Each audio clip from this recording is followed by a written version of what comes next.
You have to ask yourself why it is that somebody would want to do that, let alone these elite people. And if you look at the elite throughout history, many of the people that achieve pinnacles of power are into the occult.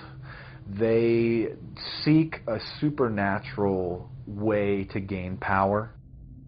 Why are Christian conservatives such as the Bushes and Newt Gingrich attending the Grove? And I recognize I'm not going to be invited to Renaissance Weekend or that bohemian deal where Newt, Rush, and Dick all sit in a teepee, naked, beating on tom-toms. Why does the media barely mention the Grove? Because many of them are in attendance. Late political cartoonist Phil Frank of the San Francisco Chronicle draws a reporter thinking about his loyalties to Bohemian Grove as he takes notes for a story. Stories about what happens in these redwoods are hard to come by. A campground statue reminds Bohemians to keep their mouths shut about the Grove. Many world events have been shaped at the Grove, including the creation of the atomic bomb. Discussions at the Grove in the 1930s helped lead to the development of nuclear power and the atomic bomb. Every Republican president since Calvin Coolidge has been a member, as well as many Democrats, including Jimmy Carter. If you look at the membership lists of the Bohemian Grove and the Council on Foreign Relations, the Bilderberg Group, a lot of the key level people are overlapping and are involved in numerous groups. In addition to pagan rituals that take place there, this all-male club also deals with darker themes through the plays Montezuma, which feature Aztec human sacrifice, and Faust, which feature Mephisto. Some of these plays are disturbingly flamboyant. Many of the elitists have a penchant for cross-dressing and singing show tunes. Perhaps that is why much of the all-male staff also happen to be homosexuals. Well, each year, many of them seem to have a stunt or try to come up with a stunt. Last year, in 1980, the popular button was Free the Fortune 500. Bohemian Grove that I attend one time to time. It is the most faggot goddamn thing you will ever imagine.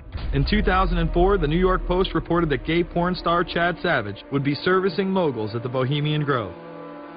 In recent years, several politicians have been outed in scandals, including Senator Larry Craig, who tried to solicit sex from an undercover officer in 2007.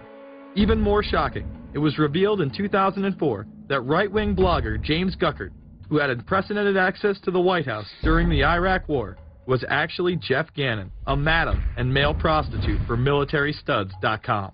During his 2 years writing for GOP USA and Talon News, Gannon officially made over 200 appearances at the White House.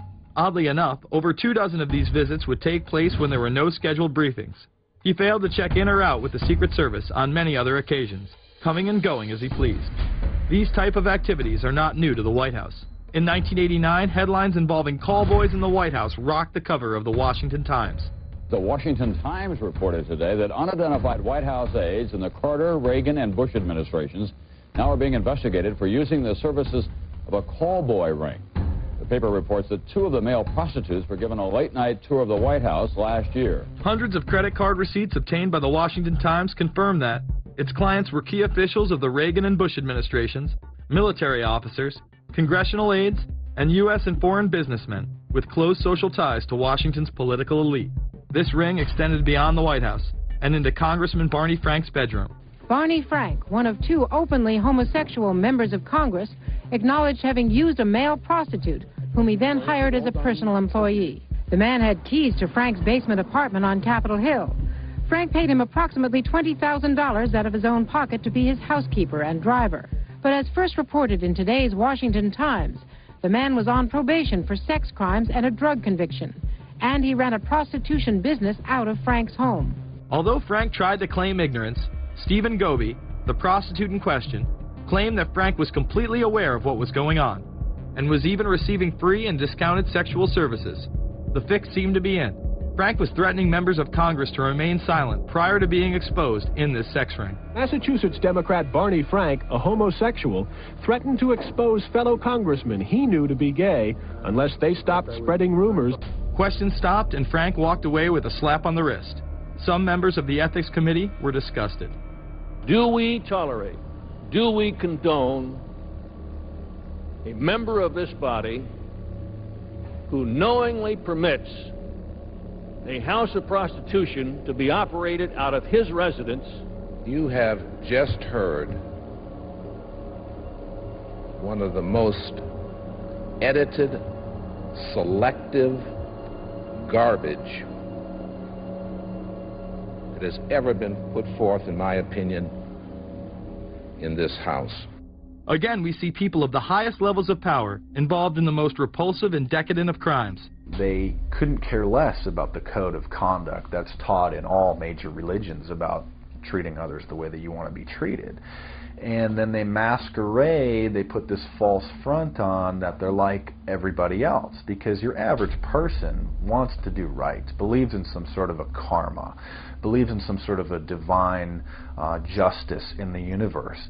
And so these people need to put on this front that they're like the average Joe in middle America, that they go to church every once in a while, and that they believe in an afterlife and a divine justice. And so they have to put on this front that they're like everybody else in order to get elected and to be accepted and to not have people look at them suspiciously, because if somebody goes around and openly admits that they were an atheist or that they were of some obscure religion, people aren't going to throw their support behind them as much, and they're not going to trust them as easily. The reality of this behavior is never revealed to the public, as the media keeps any revelations quiet. Unfortunately, these type of activities continue to this day. Florida Congressman Mark Foley chaired the House caucus on missing and exploited children, and went on television praising Chris Hansen's To Catch a Predator series.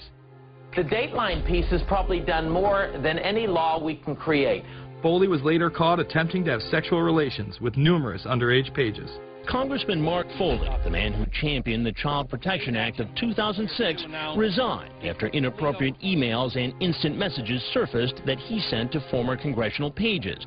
Once more, no charges were even filed. Foley himself has checked into rehab. No one has been charged with any crime.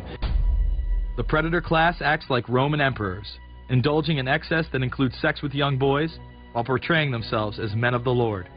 The insanity is that we have allowed an interwoven elite criminal class to rule over us while posing as the saviors of the planet. We have learned they will stop at nothing to achieve their goals and are not held accountable for their crimes. They prey on the system rather than protect it. This is not a new world order of peace and prosperity. It is not a world government to save the earth. During difficult times, we must remain ever vigilant against seemingly positive solutions imposed to suit their aims. Crises there will continue to be. In meeting them, whether foreign or domestic, great or small, there is a recurring temptation to feel that some spectacular and costly action could become the miraculous solution to all current difficulties. We are threatened by a superclass that control the flow of information and hide technology from the public. The prospect of domination of the nation's scholars by federal employment, project allocations, and the power of money is ever present and is gravely to be regarded. We must also be alert to the equal and opposite danger that public policy could itself become the captive of a scientific. Sallallahu alayhi wa sallam declared, every prophet warned his people about the Antichrist, about Dajjal, the false Messiah. And the prophet Noah warned his people. But I say to you something that none ever said before. The Antichrist sees with one eye, his left eye. He's blind in the right eye. It looks like a bulging great. But your Lord is not one eye.